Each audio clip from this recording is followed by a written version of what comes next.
Bismillah, alhamdulillah, wassalatu wassalamu ala sayyidina rasulillah Sayyidina Muhammad ibn Abdillah wa ala alihi wa sahbihi wa man tabi'ahu wa walah wa la hawla wa la quwwata illa billah, amma ba'du. Alhamdulillah, puji syukur kehadirat Allah subhanahu wa ta'ala. Di pagi hari yang cerah ini kita masih sama-sama diizinkan oleh Allah untuk kita bermujalasah, untuk kita menuntut ilmu di mana fadilahnya sangat besar. Sebagaimana dalam kitab Lubabul Hadis yang dikarang oleh Imam Abdurrahman As-Suyuti, Nabi kita Muhammad sallallahu alaihi wasallam bersabda, "Man talabal ilma, man talaba baban minal ilm ya'mal bihi aw lam ya'mal bih, kana afdala min an yusalli al-farqatin tatawu'an." Kata baginda Rasulullah, siapa orang yang menuntut satu bab ilmu, belajar satu bab ilmu, maka fadilahnya itu lebih utama daripada sholat sunnah 1000 rakaat. Ini menunjukkan bahwasanya fadilah ilmu sangat luar biasa ya. Jadi kalau kita belum pernah sholat sunnah 1000 rakaat, nah ini alhamdulillah. Ini pagi kita nggak sholat tapi kita mendapatkan ya pahala sholat sunnah 1000 rakaat, bahkan lebih daripada itu. Nah, kita melanjutkan kepada pembahasan kita para hadirin rahimakumullah, masih berkenaan tentang masalah tauhid ya. Jadi kitab kita Riyadul Badiah ini kitab fikih. Cuman memang pembahasan pertamanya tentang ilmu usuluddin ya. Ilmu tentang pokok-pokok agama atau yang dikenal dengan ilmu tauhid. Bismillahirrahmanirrahim. Fayajibu lillahi ta'ala al-wujudu. Maka wajib bagi Allah Ta'ala bersifat al-wujud ya. Ini sifat yang pertama dari sifat 20 ya. Ini kita diajarin dulu sama orang-orang tua kita. Wujud qidam baqam mukhalafatul lil hawadisi qiyamuhu binafsihi wahdaniyah kudrah iradah ilmu hayasama basar kalam qadiran muridan aliman hayan sami'an basiran mutakalliman. Nah, ini sifat yang 20 ini mesti kita tanamkan pada anak-anak kita ya. Jadi kalau orang sekarang kita lihat nih banyak yang berubah haluan dari muslim menjadi kafir, murtad dari agamanya, itu dikarenakan tanaman akidahnya kurang dalam ya. Maka ada yang unik zaman dulu, setahu saya nih dari cerita orang-orang tua dulu, itu sekolah kita Fathahilah, tahu Fathahilah ya? Itu yang ngajar akidah itu pasti guru-guru ya. Yang ngajar akidah pasti guru-guru. Guru macam guru hafaz tuh ya. Guru guru mutang tuh ya. Orang-orang tua. Yang ngajar akidah orang-orang tua, guru-guru besar. Lain sama sekolah sekarang. Kalau sekarang yang ngajar akidah ya guru agama. Ya tua, ya muda. Kalau dulu enggak, yang ngajar akidah benar-benar seorang kiai. Yang ngajar akidah benar-benar seorang guru. Kalau istilah zaman dulu, kiai itu belum populer zaman dulu. Zaman dulu istilahnya guru. Ya. Di sini pasti ada guru kan gitu ya. Nah kalau seandainya yang ngajar ini orang-orang besar, para orang-orang tua, ini mereka ini akidahnya sudah mantap. Ya. Jadi kalau orang-orang yang udah tua itu udah melalui asam manis kehidupan, ya, asam garam kehidupan, udah banyak umurnya. Sehingga apa? Sehingga udah lebih yakin ame Allah. Tapi kalau yang masih muda-muda, kadang belum nikah, ya. Kadang-kadang belum begitu yakin sama rezeki dari Allah. Nah ini yang begini-gini kalau nanamin akidah nggak kuat. Ya. Makanya penting ini penanaman akidah yang ditanamkan oleh guru-guru yang besar, apalagi yang nanamin para aulia, para sholihin, luar biasa ya. Gitu. Sebagaimana yang kita kisahkan ya, bahwasanya para guru-guru dulu itu sering ngetes muridnya, gitu. Ya, saking sering ngetes muridnya, ada seseorang murid dites sama gurunya gitu. Ya. Dites sama gurunya, semua murid dikasih ayam ya. Kata gurunya, ini potong ayam di tempat yang mana nggak ada yang lihat Ada yang motong di gua, ada yang motong di bawah pohon, ada yang motong di dalam rumah, macam-macam. Ada satu, semua ketika dipanggil semua santri sudah motong, udah dipotong ayamnya. Cuman satu santri yang belum dipotong. Ditanya sama gurunya, "Wahai fulan, kenapa ente nggak potong?" "Wahai tuan guru, saya coba cari tempat di mana nggak ada yang lihat. Saya masuk ke dalam gua, saya yakin Allah ngelihat. Saya ngumpet di dalam rumah, saya yakin Allah ngelihat. Saya cari tempat nggak ketemu, ilah Allah ngelihat. Maka saya bawa lagi kepada engkau wahai guru, karena saya yakin ini nggak ada tempat kecuali ada yang ngelihat, yaitu Allah. Nah ini nih." Ya. Setelah dites yang murid ternyata yang lulus ternyata yang kagak motong. Nah itu subhanallah. Ya. Nah, jadi pengalaman-pengalaman kayak beginilah yang menjadikan seseorang akidahnya kuat. Ada juga seorang guru ngajarin muridnya. Suatu hari nih guru berangkat sama muridnya beli kambing. Ketika beli kambing, subhanallah dikasihlah tuh ya seutas tali sama kambingnya buat giring kambing. Gurunya bilang, "Ya fulan, kalau kita beli tali dapat gak kambing?" "Beli tali dapat gak kambing?" "Enggak." "Nih kalau kita beli kambing dapat gak tali?" "Dapat." Begitu pula kalau kita nyari akhirat. Orang yang nyari akhirat dunia ikut. Orang yang nyari dunia akhirat belum tentu ikut. Sama kayak kita beli kambing. Beli kambing udah pasti dapat apa? Tali.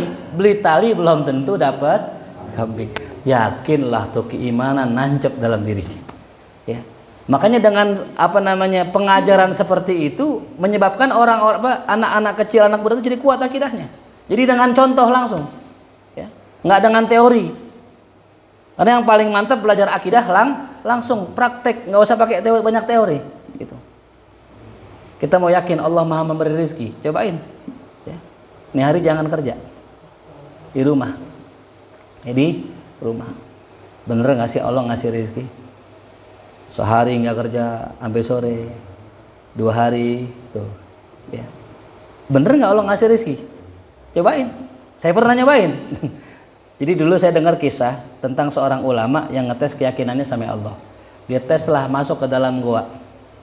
Dia yakin yang namanya Allah kalau ngasih rezeki maksa. Dia masuk ke dalam gua di dalam hutan. Gua di dalam hutan. Ketika masuk ke dalam gua di dalam hutan, ditungguin sehari, di sholat di situ, ibadah di situ. Sehari nggak ada yang datang. 2 hari nggak ada yang datang. Pas hari ketiga, ada satu kafilah rombongan lagi masuk ke dalam hutan karena hujan neduh ke gua. Karena hujan neduh. Masuk ke gua, dilihat dah dia dinyalain api. Tiba-tiba di ujung gua ada kayak orang. Didekatin ternyata orang. Ternyata masih hidup. Ya. Dikasih makanan nggak mau. Kenapa nggak mau? Saya yakin Allah kalau ngasih rezeki maksa. Dia nggak mau. Dia tetap duduk begini, wirid tutup. Dikasih lagi nggak mau. Akhirnya disuruh teman-temannya, tolong bukain mulut orang ini, kita paksa dia makan. Pas dipaksa makan, dimasukin makanan, ketawa dia. Ternyata bener Allah kalau mau ngasih rezeki maksa. Nah itu saya amalin, saya praktekin. Masih iya sih kita nggak bisa. Kita praktekin. Sehari puasa, buka cuman minum, nggak makan. Saya nungguin makan dipaksa sama Allah. Hari kedua puasa sampai 2 hari cuma minum doang. Pas hari kedua malamnya ngaji di Tenabang ke tempat guru. Saya dikasih roti sama guru saya. Riz makan. Syukuran guru. Makan. Syukuran makasih. Makan, ambil makan dipaksa. Ini dia. Bener kata Allah. Kalau kita rezeki itu maksa. Artinya apa? Segala sesuatu udah Allah catatin. Kalau emang rezekinya dapat, kalau enggak ya kagak dapat. Walaupun maksa, kalau emang enggak rezekinya enggak dapat. Ya, begitupun lah jodoh, sama ya jodoh tuh ya tuh. Kenceng banget ya. Kita doain mudahkan urusan insyaallah ya. Dengar kabar katanya dengar udah mau melengkung tuh Janur. Tahu di mana melengkungnya? Ini namanya rezeki, jodoh pun sama. Ya, berapa banyak orang yang nggak pengen nikah? Berapa banyak orang yang pengen nggak nikah? Kenapa? Belum takdirnya. Ya. Kita doain Pak Haji yang mungkin istrinya udah nggak ada, semoga Allah cariin lagi insyaallah. Ya kan lemes juga. HP aja butuh dicas, motor aja butuh diisi bensin. Nih ibarat kata handphone udah kagak ada listriknya gitu, kagak nyetrum, udah kagak nyala itu laptop tuh handphone udah. Nah lo Yang pertama, Allah bersifat wujud. Apa arti wujud? Ada. Ini nomor satu, yang paling penting. Yakin Allah ada. Ya. Karena yang menjadi pembeda antara kita dengan orang ateis, ya ini. Ya, kata mereka Allah nggak ada. Mereka berasumsi Allah nggak ada karena Allah nggak kelihatan. Ya, ini asumsi mereka. Sekarang saya mau tanya, kira-kira Allah ada nggak? Yakin? Di mana Allah? Ya, di mana-mana. Kayak KFC dong. Ini pertanyaannya. Di mana Allah? Jawabannya di mana-mana. Udah kayak mixue berarti. Udah kayak KFC, di mana-mana. Jawabannya keliru. Bukan di mana-mana. Allah di langit, bukan di langit juga. Pertanyaan kita, kalau Allah di langit, sebelum di langit Allah di mana? Ya kan? Allah bukan di mana-mana. Allah bukan di langit. Allah di hati. Bukan di hati Allah. Allah nggak bertempat. Allah tidak bertempat. Jawabannya gini, Allah maujudun bila makan. Bareng-bareng. Allah maujudun bila makan. Allah ada tanpa butuh tempat. Ini akidah kita. Ya, jadi Allah ada nggak? Ada. Di mana Allah? Allah dekat dengan kita. Kok bisa bilang begitu? Kata Allah sendiri. Wa idza sa'alaka ibadi anni fa inni qarib. Kalau hambaku bertanya kepadaku, bilang sama dia, ya Muhammad, aku dekat. Apa sih makna dekat? Apa Allah di samping kita? Ya, bukan. Makna dekat Allah tahu. Ya, Allah apa? Tahu. Makanya teman dekat adalah teman yang tahu. Ya, gitu. Ini, walaupun secara fisik teman kita nggak dekat, tapi dia tahu kita, namanya teman dekat. Ya, kalau nggak tahu berarti teman jauh. Nah, begitulah Allah Subhanahu wa taala. Allah ada tanpa tempat. Yang pasti ada. Ini orang ateis pengen ya Allah itu kelihatan. Ini kan suatu yang mustahil, ya. Buat akal kita nggak nyampe nih. Ya, buat Allah nggak ada yang mustahil. Ketika mereka pengen Allah tuh kelihatan, maka mereka itu ya nggak percaya Allah karena Allah nggak kelihatan. Nah, ini adalah logika yang salah. Padahal Allah sudah tanamkan sama kita dari logika asal kita yang namanya segala sesuatu ada dua, ada yang kelihatan, ada yang kagak kelihatan tuh. Ya. Jadi ada yang maujudun fil hissi, ada yang maujud fil ma'nawi, gitu ya. Ada yang maujud fil hissi, ada yang adanya nampak dengan indera. Contoh apa ini? Gelas. Maujud fil hissi, dia nampak jelas dengan mata kepala kita. Tapi ada yang maujud fil ma'nawi, ada yang ada tapi sifatnya maknawi, nggak kelihatan. Apa contohnya? Ya, rindu. Nah, pernah nggak ngerasain rindu? Nah, kapan? Kemarin. Siapa tuh? Kangen, rindu. Siapa yang bisa ngelihat rindu? Apa ada bentuknya rindu? Nggak ada. Ada nggak rindu? Ada. Bentuknya kelihatan nggak? Enggak. Tuh. Yang kedua, cinta. Ada yang punya cinta di sini? Pasti kita semua cinta anak, cinta istri. Asal jangan cinta janda sebelah aja tuh, jangan. Hati-hati tuh. Nah, ini kita punya cinta, tapi cinta itu tidak terlihat. Tapi ada gak? Ada. Ya, jangan jauh-jauh dah nih, kita pakai apa nih? Kipas. Ya. Saya mau tanya, ada apanya? Angin. Angin kelihatan gak? Kelihatan. Merah warnanya. Ada kerak. Angin gak ada warnanya kan gitu. Kentut. Ya, ada gak warnanya? Hijau kali itu, hijau. Ya kan? Nah, berarti ada sesuatu yang tak nampak tapi terasa. Tak nampak tapi angin gak kelihatan, berasa gak? Cinta gak kelihatan, berasa gak? Kentut gak kelihatan, berasa gak? Begitupun Allah tidak nampak oleh mata tapi terasa. Tuh ya. Sampai ada orang ateis nggak percaya Allah. Tapi ketika sakaratul maut dibilang ya Allah gitu katanya. Lagi sakit, Allah, ya Allah. Tuh kok ya Allah sih gitu? Lu kan ateis. Ya. Bahkan orang Kristen juga ada di luar negeri, ketika sakit ngomongnya Yesus. Kok bisa ada orang ketika dalam kondisi demikian ngucapin Allah, ngucapin Yesus? Karena Allah sudah install di dalam diri kita ini makhluk butuh Tuhan. Ya. Kita ini manusia makhluk butuh Tuhan. Kapan butuhnya? Ketika kondisi kita sudah serendah-rendahnya, baru kita tahu ada Tuhan. Kalau kita lagi dalam kondisi yang tinggi, dalam kondisi harta yang banyak, lupa Tuhan, betul? Lagi kaya, ingat gak Allah? Lagi kaya, banyak gak orang ingat Allah? Jarang. Lagi kaya, banyak kan lupa sama? Kapan ingat sama Allah? Lagi susah, lagi miskin, nggak punya duit, token udah nyala. Anak-anak belum bayaran, besok belum jajan, baru ingat Allah. Ya Allah, gitu.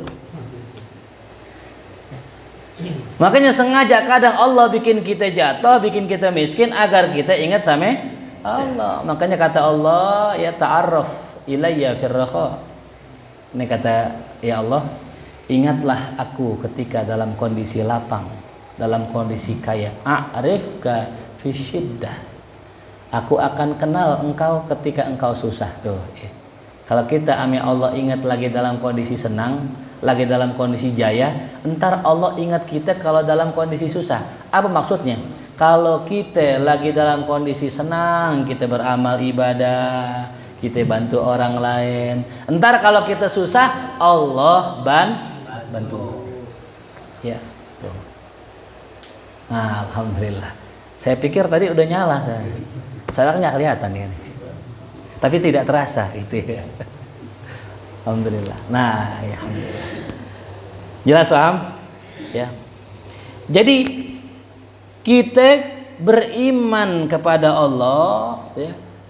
Itu makna iman adalah meyakini sesuatu yang kita kagak lihat. Itu makna iman, ya. Iman apa maknanya?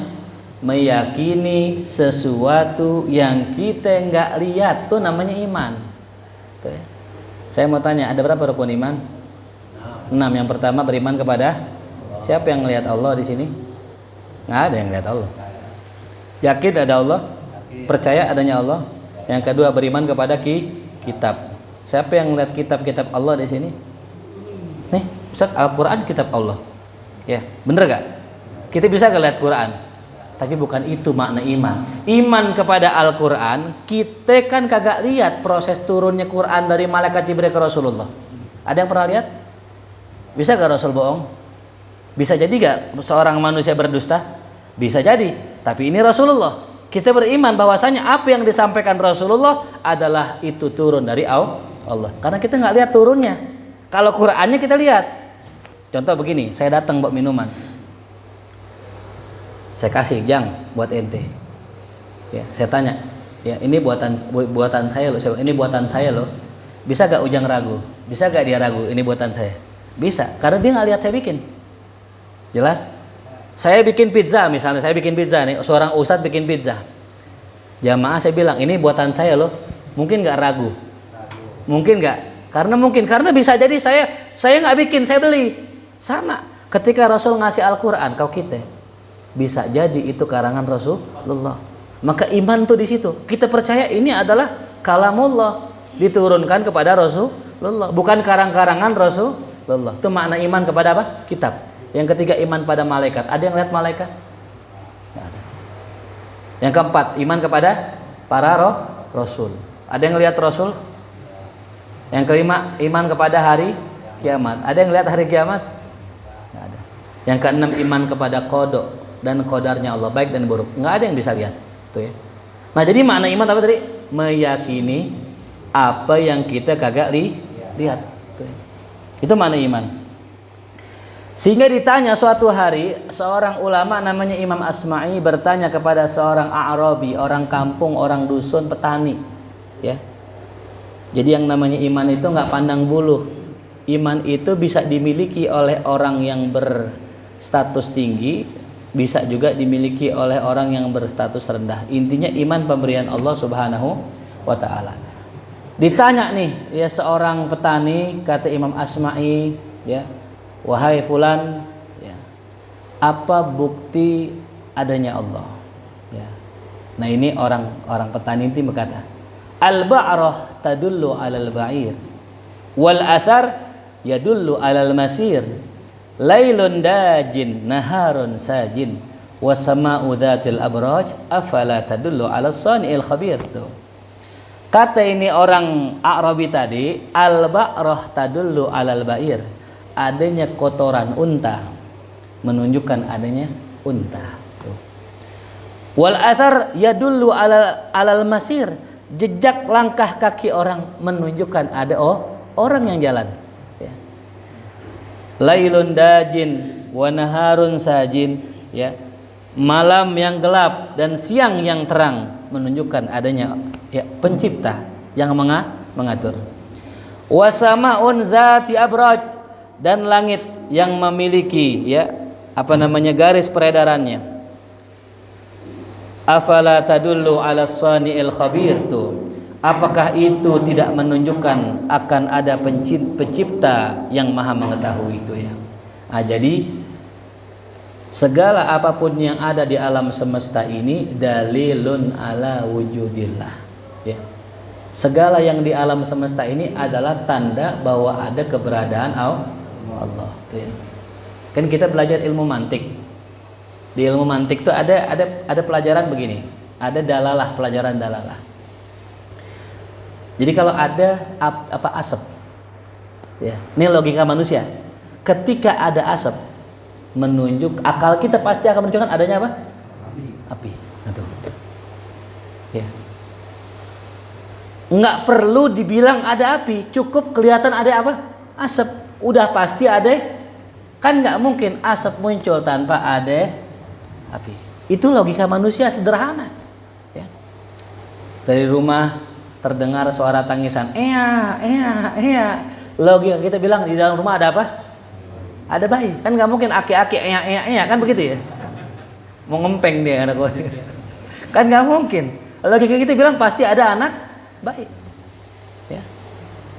Nah inilah yang disebut akal, yang lokasi. Jadi betul manusia nggak bisa melihat Allah, tapi Allah kasih akal yang bisa meyakini bahwa Allah itu ada. Gitu. Makanya orang kalau selama punya akal dia nanti akan dihukum sama Allah. Orang punya akal dan nggak beriman sama Allah akan dihukum sama Allah. Kenapa? Lah kok ente nggak bisa mendeteksi keberadaan aneh? Ya. Kalau musola besar, ya, musola bagus menunjukkan akan ada yang bangun. Bagaimana alam semesta, langit bumi, pasti ada yang bangun. Sampai Ginari kagak ada yang pernah ngaku bikin bumi. Sampai Ginari pernah Pak ada yang ngaku? Ane yang bikin bumi dulu, mangkongannya berdua begitu. Dulu Ane beli di Cina tuh bahan-bahannya, kagak ada yang ngaku. Langit nggak ada yang ngaku bikin, matahari nggak ada yang ngaku. Cuman satu yang ngaku, yang bikin langit bumi siapa? Lillahi ma fis samawati wa ma fil ard. Punya Allah lah yang ada di langit dan yang ada di, cuman Allah yang berani ngaku. Ya. Ini menunjukkan bahwasanya apa? Bahwasanya memang Allah itu ada tuh ya. Sebagaimana saya pernah kisahkan dulu ya, ada seorang tukang cukur. Ya, lagi nyukurin pasiennya, tiba-tiba tukang cukur bilang begini, kata tukang cukur. Allah nggak ada katanya gitu. Kata Kang Cukur, yang dicukur. Yang dicukur bilang, lah kok bagaimana nggak ada? Lah kita ada. Kalau Allah ada, nggak mungkin ada orang susah begitu katanya. Tuh lihat orang miskin, ya anak-anak kecil yang hidup dalam kemiskinan. Tuh kalau Allah ada, nggak mungkin tuh ada orang susah gitu kata dia. Yang dicukur bingung, waduh gimana jawabnya nih? Pas selesai nyukur rapi, makasih Pak, dikeluar. Dikeluar persis di depan tukang cukur itu ada gembel rambutnya gimbal. Ada gembel rambutnya gimbal. Ya, ada gembel rambutnya gimbal. Langsung kepikiran nih. Oh iya, gue punya ide. Masuk ke tukang cukur. Dibalas tukang cukur. Tukang cukur. Aneh rasa tukang cukur nggak ada. Loh kok begitu, kan barusan ente aneh cukur. Aneh tukang cukur ini. Kalau ada tukang cukur nggak mungkin ada orang rambutnya gimbal tuh kayak gembel. Lah bukan salah aneh, salah dia ngapa nggak masuk ke dalam toko aneh. Kalau dia minta cukur rame aneh cukurin kok. Nah begitu juga Tuhan Pak, bukan Tuhan nggak ada, Tuhan ada. Itu orang susah karena nggak mau ngadep Allah. Dipanggil Allahu Akbar kagak mau sholat. Padahal Allah manggil apa? Hayya 'alal falah. Mana hayya 'alal falah? Ayo menuju keberuntungan. Kalau mau untung ngapain? sholat. Ya, mau untung isi TTS. Agak untung-untung ya. Emang ada yang ngasih hadiah TTS? Kita ngisi TTS tuh, rajin banget sampai kelar itu. Itu kayak baca kitab data gitu ya. Nggak ada huruf tapi tahu dia gitu. Diisi itu TTS, azan Allahu Akbar ditinggal. Ini baru menuju keberuntungan. Ya, makanya banyak orang begitu dipanggil sama Allah hayalal falah tapi nggak mau datang, maka nggak ada falah dalam kehidupannya, nggak ada keuntungan. Ya. Nah, sama dengan orang tadi. Ini orang tadi orang tukang apa? Orang yang rambutnya gimbal kagak mau ke tukang cukur. Ya. Udah jelas solusi hidup semua ada pada sholat. Semua. Ya. Saya mau tanya, Rasulullah hidupnya pernah miskin nggak? Pernah lapar nggak? Pernah susah nggak? Pernah disakitin nggak? Pernah dizalimi nggak? Pernah dicaci nggak? Nah, sholat nggak Rasulullah? Ibadah nggak Rasulullah? Mulia nggak Rasulullah? Jadi kalau kita sholat terus miskin, terus susah, wajar. Cuman bedanya orang miskin yang soleh kagak ngeluh, ya, nggak bikin status mulu. Tarikan sepi amat ini, gitu. HP anyep banget ini. Agak ada barang dikit apa kerjaan ini? Ngeluh mulu di WA tuh. Orang mukmin nggak begitu. Orang mukmin ngeluhnya sami Allah, gelar sejadah, sholat duha. Allahumma inna duha'uka wal baha'uka wal jamaluka wal quwwata wal ismata. Allahumma in kana rizki fis sama fa'anzilu. Ya Allah, kalau rezeki ane di langit turunin ya Allah. Wa in kana fil ardi fa'akhrijhu, kalau di bumi keluarin. Wa in kana ba'idan faqarribhu, wa in kana haraman fa in kana qalilan fakathirhu. Itu curhatnya. Ya, ngadunya orang yang miskin soleh kepada Allah, bukan bikin status gitu. Apa nambah duit kita kalau bikin status? Ya, kagak nambah. Ya. Orang justru malah jadi orang mengaji tapi ngeluh mulu tiap hari itu. Jadi jelek. Ya. Mending main ke rumah saya, ngopi-ngopi, dapat rokok insya Allah, kan gitu. Oh amin, nggak pakai amin, datang aja main. Kalau nggak dikasih tegur aja. Samsu gitu. Keluar ntar insya Allah. Ya. Jadi ya Allah ada. Adanya orang susah itulah siklus kehidupan. Ya. Kalau semua orang kaya repot. Kemarin ada orang bilang begini, kita sebagai Muslim harus kaya. Wah, kayak keren juga. Saya bilang harus kaya. Siapa yang mengharuskan kaya? Ya. Soalnya kalau kita nggak kaya sebagai ustadz ntar ngarap-ngarap amplop mulu. Siapa bilang orang miskin ngarap amplop? Nggak mesti, ya. Orang miskin nggak mesti kalau tahlilan ngarap berkat, nggak mesti. Bener nggak jemaah? Ya. Kita kalau tahlilan nih, ya, walaupun kita miskin, belum tentu ngarap berkat. Emang nggak ada berkatnya kan gitu. Ngapain diharapin gitu ya? Jadi nggak mesti kaya, yang mesti rajin. Ya. Orang Islam nggak mesti kaya, yang mesti karena kalau rajin insya Allah kaya. Jadi nggak ada yang wajibin kaya. Kita nih orang Islam harus kaya, nggak ada yang wajibin. Kalau wajib kalau nggak dikerjain, dosa. Berarti kalau kaya wajib, miskin berarti dosa kalau nggak miskin tuh. Ya. Nauzubillah. Ini pemahaman keliru ya. Tuh ya.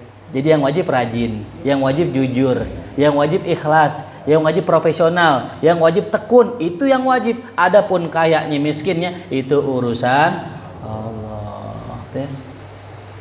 Ada orang kerjanya 8 jam, tapi dia cuma kerja misal 7 jam. Ya. Nah, itu orang udah nggak amanah dengan waktunya. Ya, yang disebut dengan magabut namanya. Apa magabut? Makan gaji buta. Tuh ya. Kalau emang kerja 8 jam, walaupun 8 jam mungkin nggak kerja amat, tapi minimal di kantor begitu.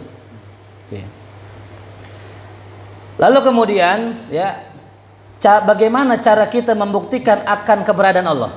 Nah ini simple aja. Tanya, ya, ente siapa yang ente ada dari mana? Saya ada dari orang tua saya. Orang tua ente dari mana? Dari orang tuanya. Orang tuanya dari mana? Dari orang tuanya terus sampai siapa? Nabi Adam. Nabi Adam siapa yang bikin? Allah. Ya. Allah, apakah ada yang bikin? Enggak. Kalau Allah ada yang bikin, ada yang ciptain, nanti terjadi yang namanya daur, muter-muter aja, nggak ada ujungnya. Telur dari mana? Ayam. Ayam dari mana? Telur dari mana? Ayam dari mana? Jadi siapa duluan, telur apa ayam? Ayo dah. Telur. Telur dari mana? Telur. Gak ada habis-habis ya. Maka harus ada ujung yang mentok, yaitu Allah sang pencipta pertama. Di balik Allah nggak ada lagi. Makanya habis wujud kidam. Mana kidam? La awwala fi dzatih. Nggak ada permulaan pada zatnya. Qadim. Nggak ada awalnya. Makanya setan itu dalam riwayat itu akan bertanya kepada kita, man khalaqas sama?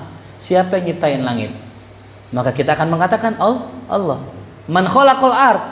Dinanya lagi setan. Kata setan, siapa yang nyiptain bumi? Kata kita siapa? Allah. Sekarang man khalaqallah. Kata Nabi, kalau setan udah nanya siapa yang nyiptain Allah, udah diam, jangan dipikirin lagi, udah habis. Ya. Karena akal kita nggak bakal sampai. Coba kita pikirin. Kalau kita dari engkong kita dari abak kita. Nah, Allah dari mana ya? Sebelum Allah siapa ya? Allah punya bapak nggak ya? Puyang pala kita. Puyang. Nggak nyampe. Banyak orang mikirin begitu, ujung-ujungnya gila. Makanya udah akidah kita Ahlus Sunnah wal Jamaah, wujud Allah ada bagaimana adanya kidam. Ya, Allah ada tanpa permulaan. Ya, Allah Maha terdahulu, nggak tahu. Kita nggak bakal tahu. Ada nggak sesuatu sebelum Allah? Nggak ada. Allah yang permulaan. Huwal awalu huwal akhir tuh ya. Jadi makanya kalau ditanya siapa yang menciptakan kita, ya ujung-ujungnya adalah Allah. Bahkan dalam Al-Quran Allah menyebutkan, ya ayyuhan nas, wahai manusia, duriba mathalun, ada sebuah permisalan, fastami'u lahu, maka dengarkanlah. Innalladzina tad'una min dunillah, sungguh orang yang menyerukan orang kepada selain Allah, lan yakhluqu dzubaban, nggak bisa menciptakan seekor lalat pun, ya, nggak bisa menciptakan seekor lalat. Walau ijtama'ulah, meskipun itu orang-orang yang kafir berkumpul untuk bikin satu lalat, nggak bisa. Sekarang lagi pengen dibikin tuh lalat robot, dibikin lalat tapi robot kecil, tapi nggak bisa menandingi kebesaran Allah. Sekarang saya mau tanya, berapa banyak jumlah lalat yang ada di muka bumi? Dia bisa bikin lalat itu dalam waktu bertahun-tahun baru bisa bikin. Itu pun nggak sempurna. Kita kalau ada lalat kita cemplungin air, mati nggak? Nah, hidup. Bisa jadi terbang lagi. Tapi kalau lalat robot kita taruh air, mati. Nggak bisa. Mereka walaupun berkumpul punya ilmu sedemikian canggihnya nggak bisa bikin seekor, apalagi bikin manusia. Makanya kalau tanya siapa yang ciptain manusia, bilangnya ya Allah yang bikin manusia. Nah, jadi kesimpulannya tadi, Allah ada. Adanya Allah nggak bisa dilihat pakai mata, tapi bisa dilihat pakai mata hati. Sama kayak cinta, nggak ada orang yang bisa lihat cinta. Apakah cinta warnanya merah atau cinta warnanya pink? Kalau mungkin kita lihat orang jatuh cinta mukanya pink, atau orang lagi jatuh cinta mukanya merah, kan nggak kelihatan. Tapi cinta itu bisa dirasakan di hati. Ini orang cinta apa enggak berasa di sini. Kita punya bini, pulang ke rumah, bini kita cinta apa enggak berasa di sini. Kita punya suami kita cinta apa enggak berasa di sini. Jadi adanya sesuatu yang enggak nampak walaupun kelihatan bisa dirasa di hati. Begitupun Allah, la tudrikul absar, mata enggak bisa lihat. Wa huwa yudrikul absar, tapi Allah yang bisa melihat kita. Wa huwal latiful khabir, Allah Maha Latif, Maha mengetahui itu ya. Jadi Allah ada tanpa butuh tempat, dan keberadaan Allah tadi bila makan, Allah nggak butuh tempat ya. Allah nggak butuh tempat. Allah di mana adanya? Allah dekat sama kita, selesai. Wa huwa ma'akum ainama kuntum. Tanamin ini baik-baik di hati kita. Kalau orang sudah mantap sifat wujudnya, dia sudah menguasai sifat wujudnya, sudah paham betul, insya Allah dia akan takut sama Allah. Pengen maksiat, iya Allah kan ada. Allah ada. Jadi gak maksiat? Gak jadi. Karena Allah melihat, Allah mendengar, Allah wujud. Ketika kita takut nanti 2023 nih besok nih yang udah terjadi sekarang 2023 nih, katanya kan ada resesi katanya. Ya, katanya nanti ekonomi akan begini. Kalau kita yakin akan wujudnya Allah, kita nggak bakal takut. Ya. Sebagai contoh terakhir kisah Nabi Musa alaihissalam. Di zaman Nabi Musa, anak-anak kecil dibunuh semua. Ibunya Nabi Musa khawatir, ya Allah anak saya bagaimana, baru lahir. Ibunya takut, lantas Allah ilhamkan pada ibunya Nabi Musa, ya, an alqihi, ya, agar Nabi Musa dilemparkan di sebuah sungai. Dipakein peti, diletakkan, dihanyutkan di sungai. Subhanallah. Dihanyutin di sungai sambil diikutin dari jauh. Tuh sungai peti kemana arahnya? Dan subhanallah, di pinggir sungai Nil ternyata ada istrinya Fir'aun yang bernama Siti Asyah lagi mandi, lagi di pinggir sungai. Subhanallah, dipungut. Nah ini yang unik, ketika dipungut oleh Siti Asyah cinta dengan nih bayi, ya, dengan Nabi Musa, dibawa ke tempat kerajaannya. Tuh, siapa suaminya Siti Asyah? Fir'aun. Akhirnya tuh Nabi Musa, ya, yang harusnya mati terbunuh karena lahir di saat para anak bayi dibunuh, selamat. Siapa yang ngejaga? Siapa yang ngasih ilham? Siapa yang ngelindungin? Yang unik, di mana Nabi Musa hidup, di mana Nabi Musa tumbuh? Di kandang macan. Kandang siapa tuh? Fir'aun. Kandang apa tuh? Pelajaran gini. Kalau kita sudah dilindungi Allah, hatta di kandang macan kita selamat. Hatta di kandang macan kita selamat. Nih Fir'aun, Nabi Musa di kandang Fir'aun ini. Lah kan ngeledek banget ya, ngeledek. Kali Nabi Musa selamat diumpetin gitu, ngumpet di goa, bertahun-tahun di goa, wajar selamat. Lah ini di rumahnya Fir'aun. Subhanallah. Seolah ngeledek. Kalau gua udah mau jaga kata Allah, nggak ada yang bisa menyakiti. Ya, sama Rasulullah pun sama. Ketika Rasulullah ngumpet di gua Tsur, masuk ke dalam gua bersama Abu Bakar Siddiq, dikejar anak orang-orang kafir. Nah, ada yang unik. Ketika orang kafir pengen masuk ke dalam gua, ada sarang laba-laba. Kata orang kafir Quraisy, nggak mungkin Muhammad masuk sini. Ini ada sarang laba-laba ini. Kalau dimasuk pasti rusak. Begitu doang. Selamat gak Rasulullah? Kata Allah, orang kafir ditipu sama Allah cuman dengan benteng selemah bentengnya laba-laba. Ya Allah. Kali gitu benteng besi di beton gitu nggak kelihatan. Lah ini cuman sarang laba-laba. Ya Allah, tuh. Kalau Allah mau ngelindungin hambanya, nggak usah pakai beton, nggak usah pakai duit banyak, nggak usah, cukup. Ya. La takhaf wa la tahzan innallaha ma'ana. Jangan takut, jangan sedih. Innallaha ma'ana. Allah sama kita. Tuh. Ya. Mau krisis kayak mau Krismas, saya mau tanya dulu yang zaman 98 kan. Pasti ngalamin semua. Saya juga ngalamin tuh. Zaman 98 nih, tuh. Krisis gak? Dolar naik berapa dulu? 15.000. Masya Allah itu. Ya.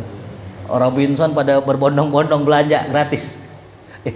Pada ngambil barang dan sebagainya, kan kacau tuh ekonomi. Masih hidup gak sekarang? Masih hidup gak? Dalil bahwasannya siapa yang bersama Allah selamat. Wal akibatu lil muttaqin. Ujung yang baik, hasil yang baik, ya, happy ending. Nah, bahasa kitanya happy ending hanya buat orang bertakwa saja. Itu ya. Semoga Allah jadikan kita orang yang bertakwa. Amin. Mudah-mudahan Allah jaga kita, Allah lindungi kita semua. Amin. Mudah-mudahan kita yang hadir pada pagi hari ini, jikalau punya utang, semoga Allah lunaskan segala hutang-hutangnya.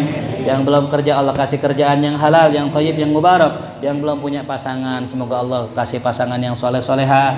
Yang sudah punya rumah tangga, Allah jadikan rumah tangganya sakinah, mawaddah, warahmah. Allah kasih anak-anak yang soleh-soleha. Juga mudah-mudahan kita semua wafat dengan husnul khatimah. Ala hadhihi niyya al-Fatihah. A'udzubillahi minasyaitonir rajim. Bismillahirrahmanirrahim.